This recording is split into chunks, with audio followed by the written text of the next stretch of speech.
شراب و عرق، تمام انواع مشروبات که مصنوعی هستند ساخته شده هرگز از 101 درجه همین لذت های طبیعی را گرفته نمیتونن، کیف طبیعی را گرفته نمیتونن. یکی از همون کیف های طبیعی برای روزدار آن است که وقتی که آوازی از آن میشنود جانش میدمد، در حال در خراخری میزنه. دیروز نماز شام خواندیم در همین مسجد، دهنی در این مسجد میبرم، یک دخترک پیراشکی فروخته است، کودککو غورش کردیان، بچه های شاید همی 8-10 ساله 8-10 بچه جمع شدیان، نمیدونم اون پروشکی را میخرن یا که همون دختره یا اون خیش تبارشونه به پل داده استایشو همون را گرفته و در جرغا تر کرده و دلنجا زده استیان. ای بچه خونه نداره گفتم آخه برای همون کمپیرای مادر تو براتون طعام درست کرده گیان، نه اگه این لذتی در کوچه خوردن بود دیگر ایده.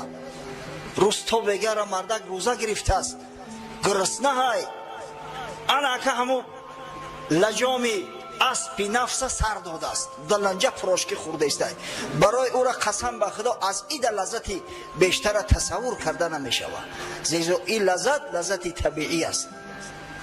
یاد دارم 2 سال قبل از این همراه یک برادرم حاجی سبحان خدا نگهبانش باشه به ناحیه حمدانی رفتیم. روزم دیر شده بود، به فکرم بعدی پیشین حرکت کردیم، در همین ماه شریف رمضان بود. یک شاگردی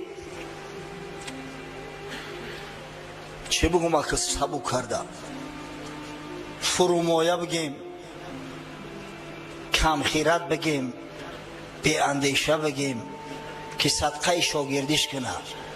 تربیت نااهل را چون گردکان در گنبد است، چه نزاع خورده است شور خورده است با زن خودش. در همین ماه شریف رمضان زنش قهر کرده است رفت است. اگه این کودکاش مونده است در خونه، اون کودکا نون میگن آب میگن، این زنک است که تمام نازکی و کمبودی خونه را بیچاره به گردن میگیره، لام نمیگه. مرد باشه تلخش میکفه، طعام میپزی، سر تن ای کودکا میشوی، لباسی کودکا میشوی. دیگه به خلاصگر زار شد، برای همین التماس کرد. ما هم خیلی گپش در زمین نماندیم، حاجی سبحانی برادر را زنگ زدیم که بیا یک مشکل است، مشکل یک برادر را حل کنیم انشالله در همین ماه شریف رمضان، البته که ثواب میرسم.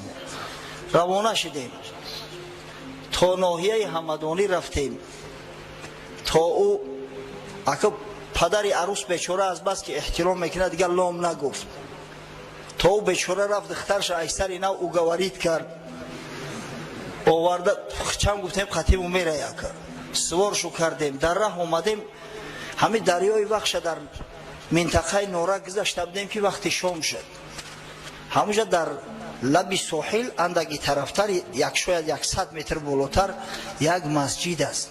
ما میدونیم که همونجا مسجد است. بعضا هنگامی سفرها وقتی نماز میشود در اون مسجد پایین میشیم و نماز میخوانیم، جماعت میکنیم.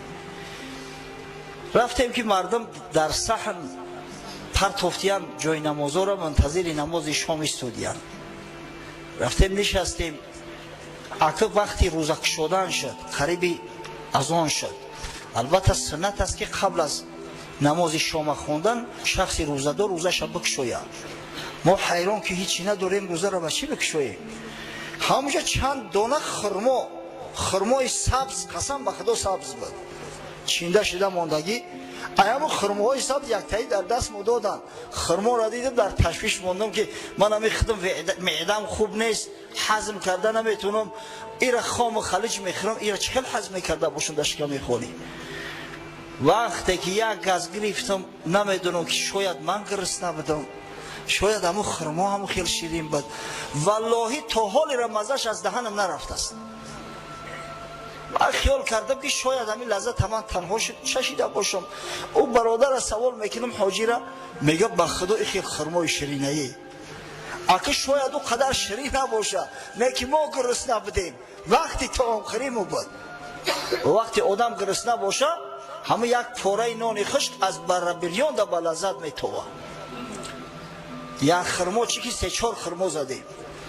اومدیم در درون ماشین گوشت قیله گرفته است و بیچاره اوزنک برای گودکش شاید گرفته باشه. قیله را کشودن یک تعارف میکردن، همه قدر گوشتی با لذتی هست دیگه تا دوشنبه را همون گوشت خویده اومدیم.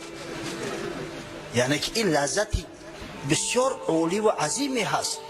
وقتی شخص به خاطر خدا روزه میگیره، امتحان پروردگار را پشت سر میکنه و بعدا به امر و فرمان خدا روزه خودش میکشاید. اتیموا الصیام الی اللیل. خدای بزرگ در قرآن گفته است که روزه هاتون به شب اتمام ببخشید، روزه هاتون بکشایید. یعنی روزه تا وقتی همون غروب آفتاب است، هم قوت جسم تن هم راحت جان آمد. پس خدای بزرگ روزه ماه شریف رمضان به خود نسبت داد. در روایت دیگری که در صحیح مسلم آمده است، پیغمبر صلی الله علیه و سلم از نام خدای بزرگ خویش روایت میکند: کل عمل ابن آدم یضاعف الحسنة 10 امثالها الی 700 ضعف. هر عملی که فرزند انسان میکند اجر ثوابی به نهایت زیاد دارد، به مراتب در عوض اجر ثواب براش عطا کرده می شود. از 10 تا 700 ثواب میگیرد. شخص برای عمل شرعی که انجام میده از 10 تا 700 ثواب میگیره. هر قدر عملش بی ریا باشه، هر قدر خالصتر باشه، همون قدر ثواب زیاد میگیره. و در ادامهش خدای بزرگ چی میگه؟ الا صیام، مگر روزه. روزه را میگه به این مقیاس قیاس نکنی. در روزه تا 700 ثواب نیست. فانه لی و انا اجزی به. پس با درستی که بنده روزه را برای من میگیرد و پاداش این بنده در ذمه من است. یعنی خداوند 700 نه، شاید 7 میلیون ثوابش بده، شاید 7 میلیارد ثوابش بده، شاید همه قدر ثوابش بده که در زمین و آسمان نگنجد. این پیش پروردگار است، پاداشش به خدای متعال است.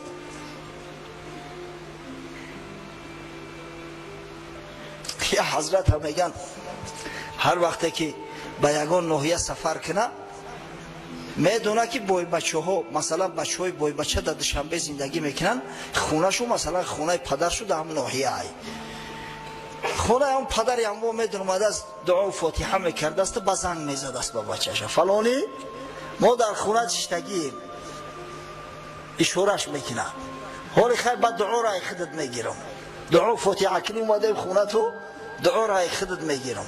اگه میدونه که او پدر او بسیار غیرت کنه 50 سالش میته، نه که در دوشنبه که اومد او بچه بیزنسمن میزنه 100-300 دلارش میگیره آخی یعنی. پس بنده های روزدار باید که همه چونه کشوتر بگذارن، زیرا که بشارت خدا داده است ایشو من میتونم تو بپروا باشی. شما فکر نکنه که از دنیا از یگان کس پاداش میگیره، نه، پاداش دهنده شما من هستم. اگه امروز در بازارهای ما مردم احتیاج بیشتر به همین مواد مصرف همه روزه دارن، به آرد دارن، به روغن دارن، به شکر دارن، به اشیایی که هر روزه استعمال می شود. الحمدلله و المنه در مسجد ما من میدونم تاجران میآیند، امروز صنف تجار خیلی پیشرفته است.